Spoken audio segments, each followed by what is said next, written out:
there once again. I'm Ray Glasser with another edition of the Cleveland Tech Report. Here we go again with some news of the world of home video and consumer electronics.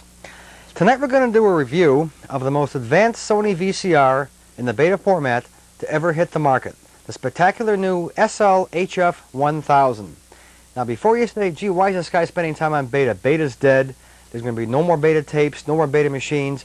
That's not quite true. What's happening is VHS is squeezing beta out, slowly but surely, but beta is far from dead. VHS now accounts for about 90% of all new VCR sales, 8mm somewhere around 2%. That leaves the rest of the market, the whole 8%, for Sony and beta. Beta is still very much alive. They're still selling beta machines. They're still making beta tapes. The only thing that is happening here in the late 1980s is that many video stores are not carrying pre-recorded titles in the beta format. But they're still coming out in beta, and Sony is still churning out beta machines every year. Now the reason we're going to take a hard look at this new machine tonight is the fact that there are many revolutionary features on the machine, and whatever features come out on today's betas will be on tomorrow's VHS and 8mm units. So I thought we'd spend about 15-20 minutes tonight talking about the new features on the SL-HF1000. Okay, here she is, the whole thing, kind of a bird's eye view. Let's go closer in now and show it close up. This is a video files machine, folks. This is the Cadillac, the Rolls-Royce, the top of the line. This is not a low-end Betamax, and it's not inexpensive. This is way over $1,500 list, which of course no one pays anymore. No one pays full price anymore. You can get it for around $1,000 discounted. But this is a loaded machine. There's the jog and shuttle dial on the right. And going back now, you see some of the displays, the function buttons. You'll be seeing some of the beta HiFi controls and switches. This is a really loaded machine.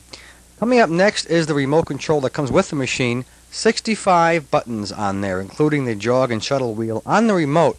And this thing duplicates almost all the features of the SL-HF1000. This is a really packed remote control. But don't be scared, because we'll be explaining to you what's going on here with the remote and the main machine in a couple of seconds. Okay, let's pull out now and show the whole remote along with the SL-HF1000.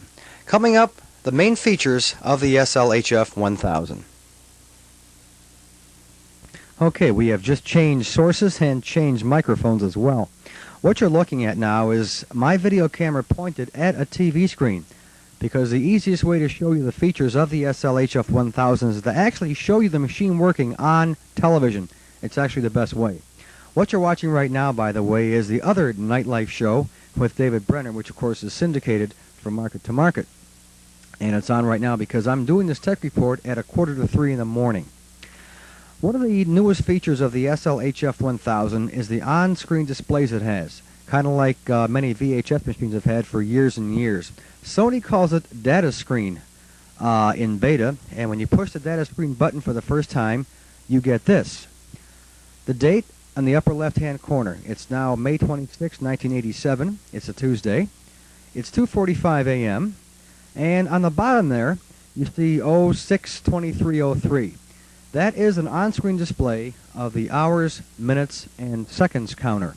I had played a tape in the 1000, and it went from 0, and I played 6 minutes and 23 seconds. The 03 at the end is something that's also very new. This is a frame counter. Finally, Sony has put a frame counter on a Betamax. Now that may not mean much to many of you, but for those of us that do a lot of editing and you want to be precise to the frame, this is a very, very handy feature to have. Previously, frame counters were only found on professional 1" and 3/4" editing machines. And this is the first time it's been offered on a home unit. And let's see, if you put the tape in play, here's what happens. Okay, you see the frame counter on the bottom moving real fast. Next to it on the left is the seconds counter, 34, 35, 36, and then of course the minutes, 6 minutes. This tape has not been run an hour yet, so what you're seeing is 6 minutes, 43 seconds, and the X number of frames on the far right. That's what it looks like. When you go into beta scan, you get some more information. You get the double arrows meaning you're in scan, and that little B1 means this is a beta 1 tape. And you go back to play, it tells you you're in play, and that display lasts for about 5 seconds or so, then it fades out. When you go in reverse scan, same thing. A beta 1 tape, the arrow is going backwards. We're in reverse beta scan. Isn't this great? When you go in a still frame, it shows you still frame, B1, beta 1. How about slow motion? X 1/5. That's 1/5 playback on a beta 1 tape. Go down to 1/10 and it shows you 1/10. This only has two slow motion speeds, 1/10 and 1/5.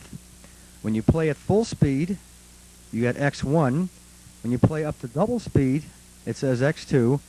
And then, of course, you have your full beta scan. Now, I'm using the jog and shuttle wheel as I'm doing this, by the way, which is a feature that's now been on 3 beta VCRs. Okay, this, of course, is the tape of All in the Family that I made earlier today at the beta 1 speed. All right, now let's go back to live TV and show you something else. All right, this machine is the first beta also to have a built-in character generator. And what that means is you can actually put titles on your tapes.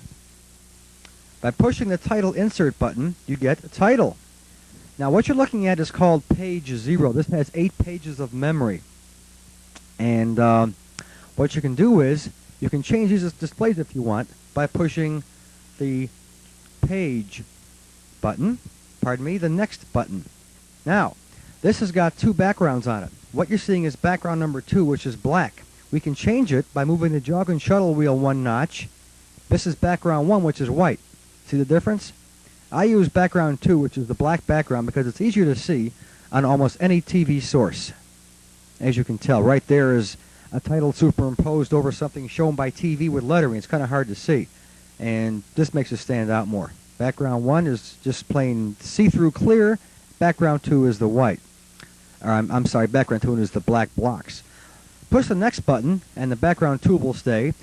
Now the cursor is flashing by the date. If you want to get rid of the date, push the jog and shuttle wheel 1 notch, it disappears. If you like it on, put it back on again. Very simple. Let's take it off. Hit the next button, flashes by the time. If you want to take the time off, you can take the time off by pushing the jog wheel 1 notch. Same with the frame counter. You can erase that too if you want, but I do like that on there. So there we go. Let's see what happens now when you push title insert 1 more time. Title. Now we go to the page. This is page 1 in the 8-page memory. Page 1 is flashing because it hasn't been put on the tape yet. What I happen to have on page 1 is the date. I date many of my tapes as I record them and save them in my video library. This is the date. Now, if you want to put it on, you push title insert and it goes on.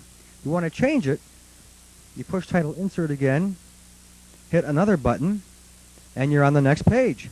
Cleveland Tech Report. This is page 2. Page 3 is end part 1. Page 4 is end part 2. Where have we seen these before? Maybe on some previous tech reports, huh? I never did erase them. All right, let's show you how to change these titles. We're going again through the pages, the 8 pages of memory. All right, let's go to this one. Video Marketing Newsletter. Let's keep background 2. Let's keep, by the way, there are 4 sizes here. What you're looking at is size 1. Let's just keep it the way it is. Size 1. Now there's 2 buttons, back and next. When you hit the next button, your cursor moves ahead. When you hit your back button, it goes backwards. Now watch the bottom of the screen. There it is flashing.